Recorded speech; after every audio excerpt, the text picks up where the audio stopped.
Hi, I'm Becky Davis with City TV. Welcome to Inside Santa Barbara, the city's only news magazine show. We bring you up to date on the city's most significant issues, projects, and events. As history has shown us time and again, our vegetation, climate, and topography combine to make our area particularly prone to wildfires. Because of that, in 2004, residents of our high fire risk areas voted themselves into an assessment district that funds a number of programs to address the challenge. Up next, City TV's Chris Bell goes over these programs and how they can save your home and maybe your life. Wildfires. We don't know when or where they will strike. We only know that it's just a matter of time before they do. A look back on the history of wildfires in our area reveals a quilt work of conflagration, with every decade in recent history having at least one major event. So in the Santa Barbara front country area, we have a significant history of wildfires, and our conditions have changed over time. You know, in the 1910s, we were not as highly populated as we are today, and today we are have a significant amount of homes within what's our urban wildland interface areas that have burned, have a fire history of burning, and will continue to burn over time. It averages out to about one major fire every 10 to 15 years. In response to the inevitability of wildfire, in 2004, the residents of the most vulnerable areas of the city acted to do something about it. So the Wildland Fire Suppression Assessment District was established in 2004 as a result of a vote from homeowners who decided that Santa Barbara City needed a little bit of extra protection in their high fire hazard areas. That extra protection comes in the form of 3 programs funded by the Assessment District. They are Defensible Space Outreach and Education, Road Clearance, and Chipping. Defensible Space is a strategy that aims to reduce fire fuel and vulnerability. Defensible space is the area around the home that's been purposely managed and maintained in order to reduce the impact that wildfire has on a property. A defensible home takes into consideration your entire property. And there's 4 components. The first component would be the vegetation that's surrounding your property. The second component would be to look at your access. The third would be looking at your building construction. You know, is it fire resistant construction? And then the last component would be looking at, if there was a fire at a distance, how would your home respond to embers? Defensible space is a landscape that is broken down into 4 zones, with the area closest to the structure being the least densely vegetated and flammable, and the furthest being more natural. So 0 to 30 feet is a fairly open, characteristic planting with low-growing plants with a lot of hardscaping. The second zone tends to be more succulents, still kind of an open concept, irrigated plants. The third zone tends to be more Mediterranean types of plants, you know, not quite as open as the first 2 zones. And then the last zone is zone 4, which tends to be more of the native plants. For evidence of the effectiveness of employing a defensible space strategy, all you have to do is look to the hills. Many of the homes that survived the T and Hesesita fires 8 years ago wouldn't be there if it weren't for defensible space. So when we bought the place 2 years after the T fire, I guess, this house had burned down and not rebuilt. The one behind it, this one still hasn't rebuilt. This one had not yet rebuilt. So really the only one you could see standing right here is this single surviving house and ours. It was pretty well set up in terms of defensible space. You see the oaks around the property, but not too much other big vegetation near the home. No branches of the oaks that hang too close to the roof line. There's nice wire meshing over any of the vents to the house. The home itself is made of adobe, so that's helpful. There's only a limited amount of exposed wood on the outside, and then the clay tile roof is helpful for fire reduction. So the house behind us burned and the house in front of us burned, but there were firefighters on the street, and they couldn't catch every house, but fortunately we had done our defensible space clearing, and so they were able to stay. And that's the true power of defensible space. It reduces the chances of wildfire getting to your home while increasing the chances firefighters can defend it. Sizing up a fire for firefighters, they're looking at protecting a structure, but first off, they're looking at protecting their lives. Firefighters have a split-second decision when they're when they're working during a wildfire to assess and determine which homes would actually be defensible. And a large way that they do that is making sure that homeowners have done their defensible space and what's visible from the outside of the home when they approach a home during a wildfire. Defensible space has other benefits too. Native plants use less water and require less maintenance, and with proper vegetation thinning, you may gain access to more of your property. We got together with our neighbors that summer before the T and did a lot of clearing. I mean, so much clearing on this side, we didn't even know the contour of the space between our two homes. That's how thick it was. And so it was amazing, and it was much more beautiful after we cleared it. While the principles of defensible space are simple, knowing where to start can be daunting. And that brings us back to the Wildland Fire Suppression Assessment District. So inside the Wildland Fire Suppression Assessment District, any homeowners can contact us and we'll be happy to come out to their property and assess their defensible space on their home and work with them one-on-one to make sure that they're creating an effective defensible space around their structure and on their property. And to me, it gives us information, but it also lets them know the property. And so if they want to come up here and stage, I'm totally, that's totally wonderful. Probably every couple of years we'll have a fire person come by and say, what do we still need to do? And this year it was the bottom of the garage doors, rubber gasket thing that goes along the bottom. He says, those are worn out, and that's right where the wind, will suck it in. And, that had never occurred to me, so we replaced those. Of course, that wasn't expensive or time consuming, but it was like that, that locked up that area. A few little tips we had here and there. For example, there's this plant, these sumacs, that's a volunteer and really invasive, grows so quickly. And so the fire department pointed out where the sumacs were growing near the base of the oak trees, that creates a fire ladder, and that even though they're far away from the house in the canyon, that's one thing we could do to really minimize the risk of fire, is to cut all of the sumacs annually. Establishing and maintaining good defensible space drastically reduces the chances a wildfire will destroy a home, but it also increases the amount of clippings generated. The second of the 3 programs of the Wildland Fire Suppression Assessment District addresses that problem. And homeowners can take vegetation that they've cut, clearing their defensible space around their home, place it on the side of the road, and then our crews come by and we'll chip and dispose of that vegetation for no additional cost. We've also unfortunately seen the effects of both fire and the drought, and we've lost 4 oak trees since we moved in just 6 years ago. We like to keep some of the wood for burning fires in our fireplace, but then we also are left with a lot of extra wood that is hard to get rid of in just your little green waste bins. So it's great having a pile that we can just set out and have the fire department come and chip it and not have to worry about disposing that wood. The chipping program can save homeowners a lot of money and hassle, as well as provide a valuable resource in the form of mulch. If homeowners are interested in obtaining any chips that we've produced through our chipping program, they can contact us at the fire department and we'd be happy to set them up and put them on a list to receive any of the chip vegetation that we've produced through our chipping program. But mulch in the high fire hazard areas has to be properly placed. It's a compromise between drought, what do you do for the drought, and what do? You can't just, for drought you don't want to have everything bare dirt. And we recommend not spreading any chips directly up against the home. When spreading chips around the property, we recommend a 30-foot distance from the structure itself so embers don't ignite those chips and those end up blowing into the home, creating an additional hazard. Cut vegetation is picked up once a year and needs to be placed properly at the street. For detailed chipping instructions and chipping dates, residents of the district can go to santabarbaraca.gov/WFSAD.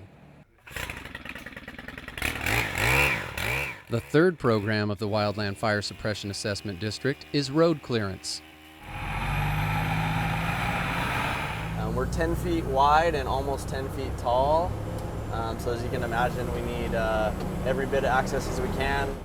To give fire personnel and residents every bit of access possible, the assessment district initiated a road clearance program. And each year we clear approximately 14 miles of roadways inside the assessment district. And during that road clearance, we really like to focus on our major evacuation routes. And the primary reason for our road clearance program is to help the ingress of first responders that are coming in during a wildfire event and the egress of homeowners that may be evacuating during a wildfire.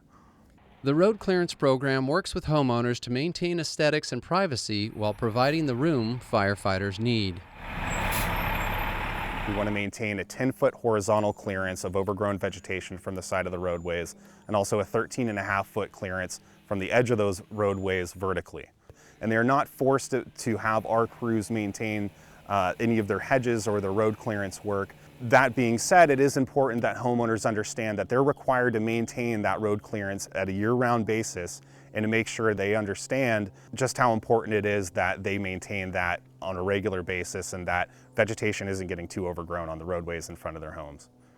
Combined, the defensible space, chipping, and road clearance programs of the Wildland Fire Suppression Assessment District make our most wildfire vulnerable areas safer for residents and first responders alike.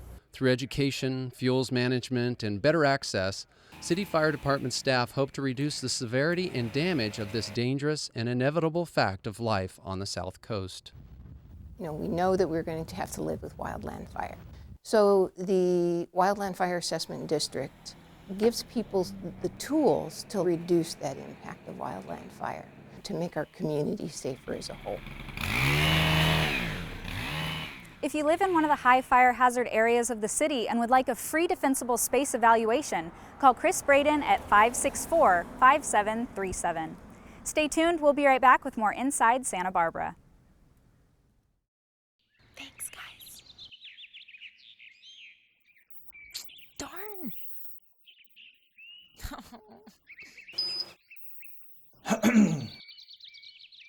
Well, that was very thoughtful of you. Oh, you know me, Dad. Plants don't need as much water in the fall and winter, so I decided to get up early and turn it down. So is that what you're wearing to Grandma's?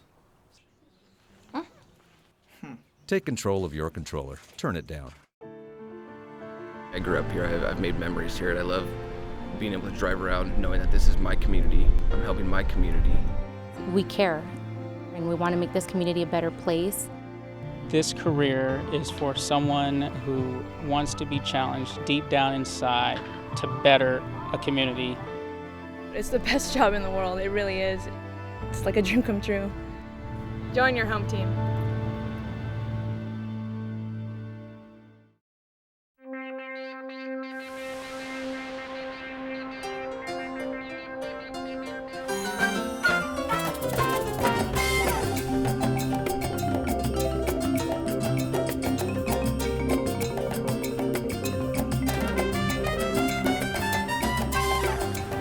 Welcome back. While areas of Northern California are seeing above average rainfall, our area continues to be stuck in a historic drought. Up next, we take a look at where our water supply stands now and where we go from here. These aerial images of Cachuma Reservoir at 7% of capacity illustrate the worsening drought situation on the South Coast.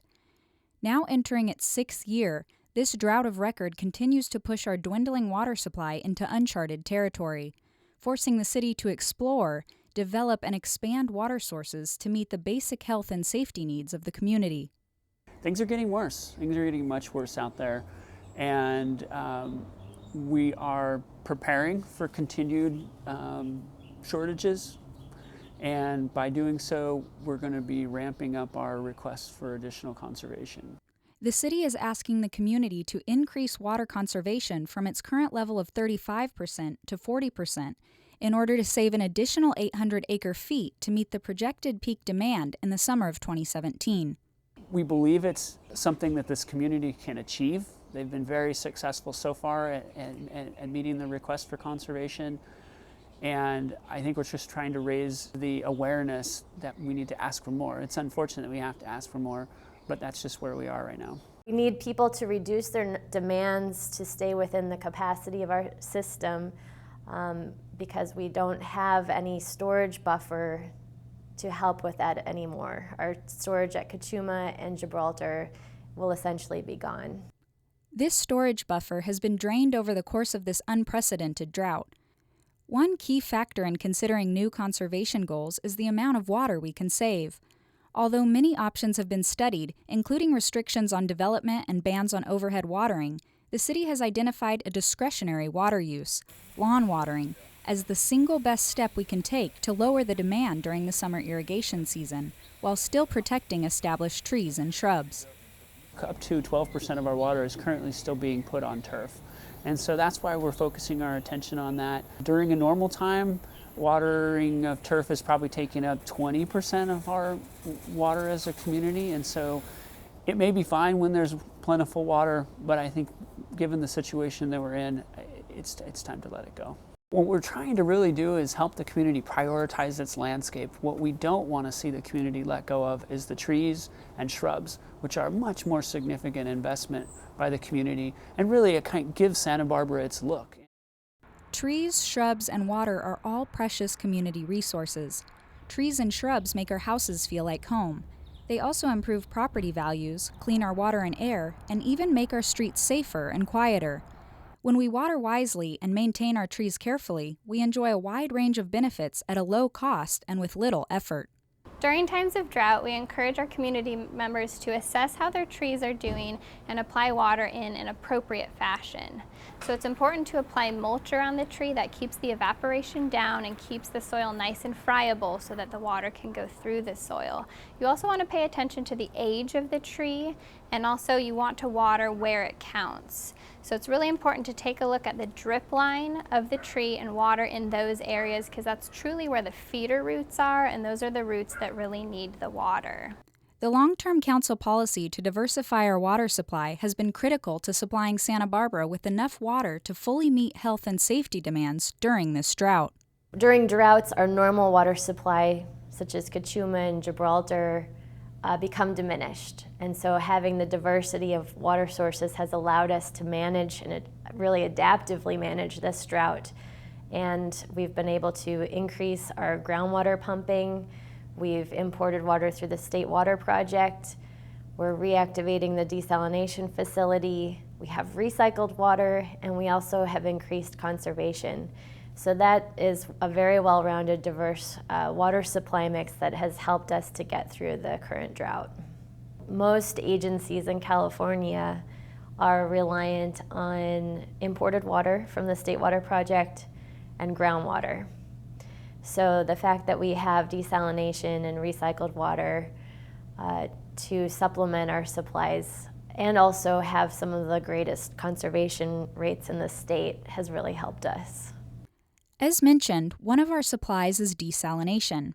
When the plant is completed in early 2017, it will produce 3 million gallons of water per day, equivalent to 3,125 acre-feet per year, or about 1/3 of city water demand.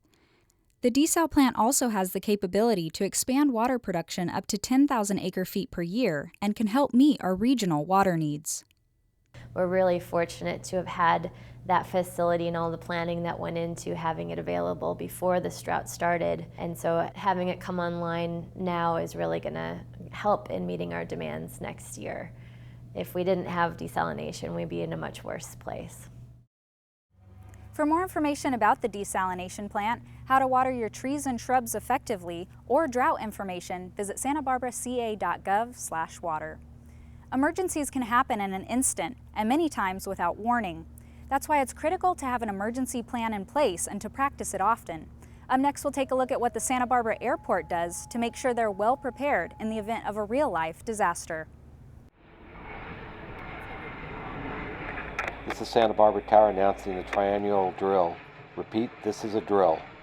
California Airlines Flight 920 experienced a runway excursion while landing on runway 25. The aircraft is located on runway 15 right at taxiway Charlie. Smoke is coming from the aircraft and the passengers were ejected from the aircraft. This is only a drill. This is the call first responders received during the recent airport disaster drill held in September. Emergency crews are on their way.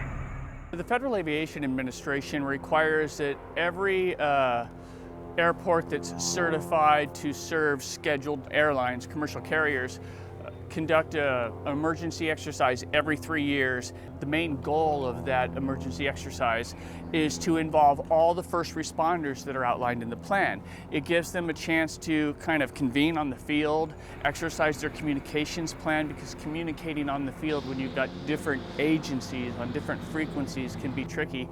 You know, the communications is a key in every drill, as well as giving them all an opportunity to kind of run through the steps of what they would be doing. During these triennial drills, various agencies such as Airport Patrol, Fire, Police, Airport Operations, and medical personnel are all able to practice strategic and tactical response capabilities in a risk-reduced environment. In this scenario, an MTD bus was used to act as the damaged aircraft. It's important to have multiple agencies there because a disaster just doesn't hit one type of an entity. So even if we have a fire, it's not just fire, it's law enforcement, it's public works. There's a lot of other agencies that are involved, including environmental health. And so this type of exercise brings everybody together, including public health, the sheriffs, FBI, NTSB, the airlines, American Red Cross, and we all come together and we discuss, okay, what worked, what didn't work, and if you don't get those buy-ins and know how we're going to work together when the real incident happens, that's the wrong time to start shaking hands and finding out who's going to be at the table. Alert 3 drill. This is Alert 3 drill. As soon as the call went out on the radio, first responders quickly arrived on scene and began performing their specified tasks. Initially, air traffic control announces the drill on a crash phone, which comes to several different parties. It comes to the SOC, our Security Operations Center, City Police, the fire station, and they all respond in different methods. Fire is responding to put out the fire, to respond to the victims, and patrol also is basically sizing up the scene, making sure it's secure, and they also started responding to victims. What's your name? First responders weren't the only ones involved in the drill. Nearly 100 volunteers also participated, acting as both victims of the aircraft accident and distraught friends and family. Each airport is required by the federal government to just open up a reception area for these distraught families of victims or potential victims. So we work with the Red Cross and the airline, and we also exercise that. It's going on while the drill's going on. We have actors that have volunteered to be distraught relatives. We give them a list of typical symptoms that these people would show, and they pick a couple and work on them and go into our reception area in the terminal that we open up once we get word that the accident has occurred. And they work with Red Cross and airline staff to just practice that a little bit, because you know, that's a difficult scenario. There's no answers for those people initially, so you just try to comfort them and provide them some food and beverage. For those acting as victims, realistic makeup, or moulage, was used to simulate real-life wounds that first responders had to both identify and treat. As victims, we tried to throw a lot at them and, be confused, maybe not always forthcoming about our injuries, not just saying, I'm having a heart attack, but saying, my hand is tingling, my chest feels tight, things like that. So making sure that they have to keep their head on a swivel and be ready for any new circumstances. The purpose of these drills is to assess preparedness and identify areas for improvement. That's why after each drill, the participating agencies meet to discuss what worked well and what can be done better. We met initially right after the drill and debriefed, and then we're continuing to meet with fire and EMSA and the airlines to kind of tighten our friends and family plan and make some changes and amendments to our airport emergency plan so that the next time around we're better prepared. After every drill, after every exercise, we do after-action reports. And those after-action reports list the things that we need to improve on. So with our earthquake drill that we had last year, we had an after-action report. And one of the simple things that we did was we learned that the phones were different in our emergency operations center than it is throughout the city. So we made these little place cards that give you directions on how to use the phones. So it's simple things like that, all the way to the clocks weren't working in the way that we had them. We had atomic clocks, but they were all different. So we ended up getting one big clock, to where we had to move different sections in our emergency operations center. And testing the communication is one of the big issues when we do that. So by doing these drills, we have these after action reports so we can improve. Hopefully, this type of training will only be used in practice scenarios. But in the event there is a real-life emergency, our first responders will be ready.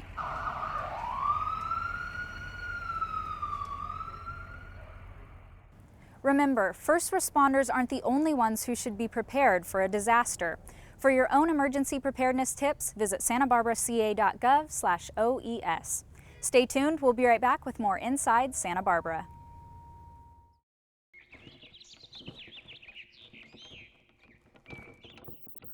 Oh no.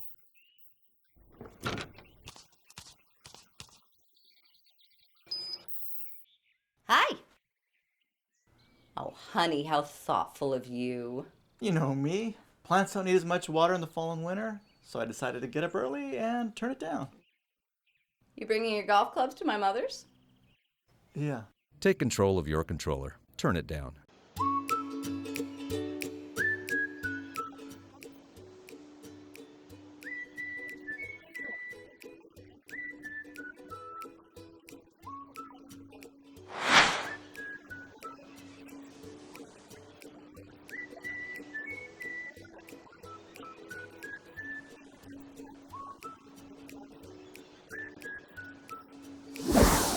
It doesn't take a hero to protect our creeks and ocean.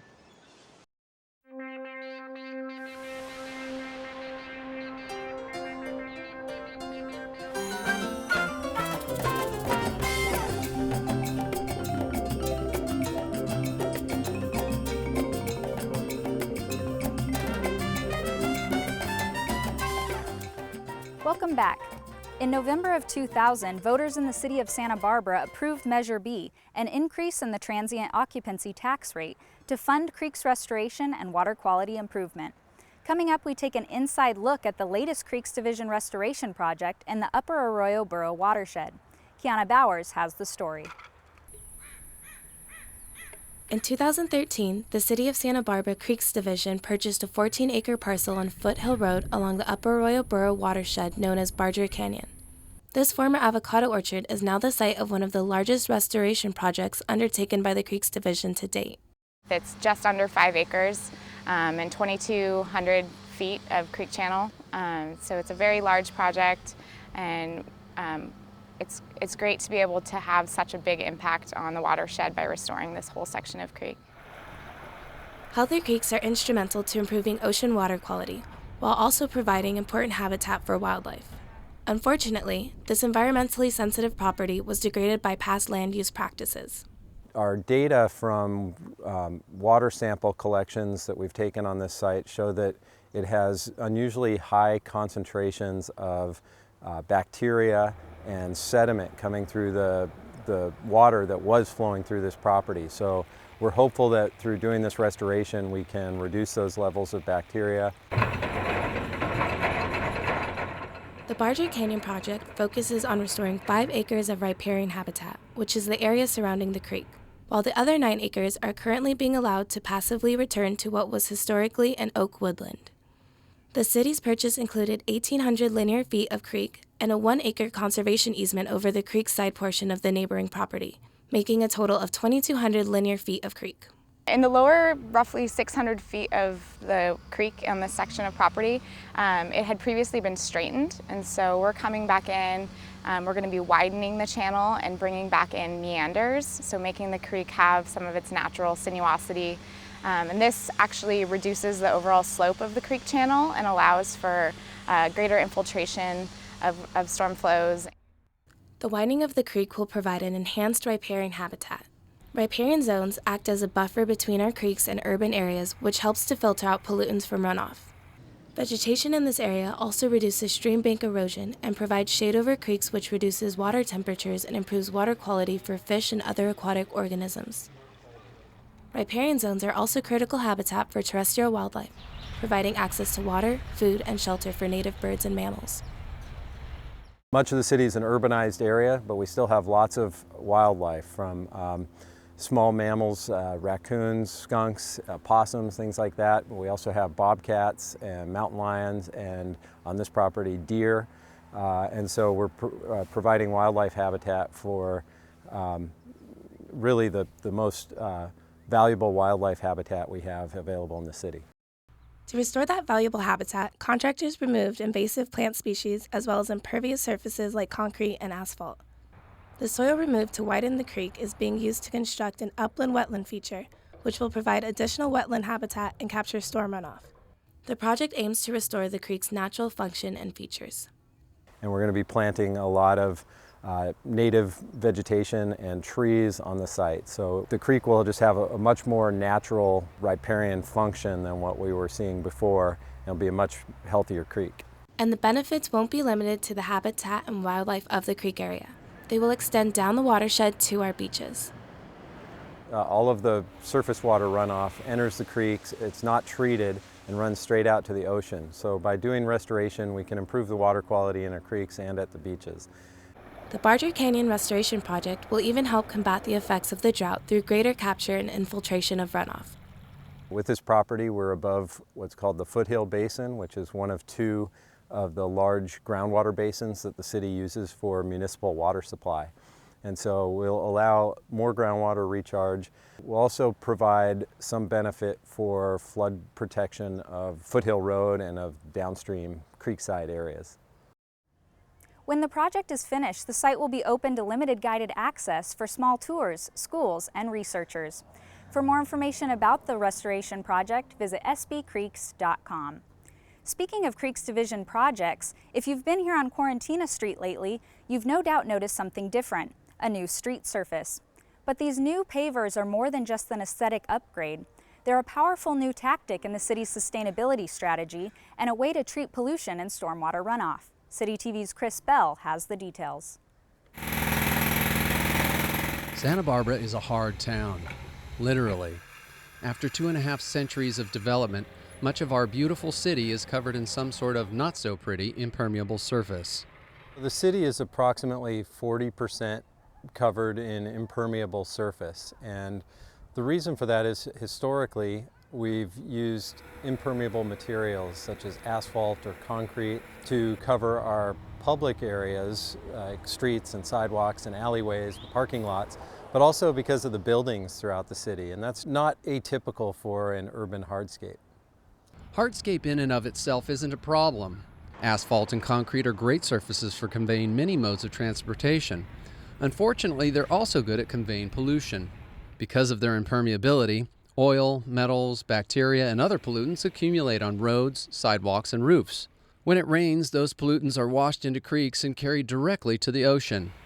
That toxic soup of pollutants is harmful to birds, insects, aquatic life, and potentially humans. But while Santa Barbara may be typical in its impermeability, it's anything but in its approach to addressing its ill effects. For the last 5 years, the City of Santa Barbara Creeks Division has installed innovative permeable paver demonstration projects around town. The idea behind the concept is to let Mother Nature do the work. With permeable pavers, we'll basically filter all those. Oils are an organic substance.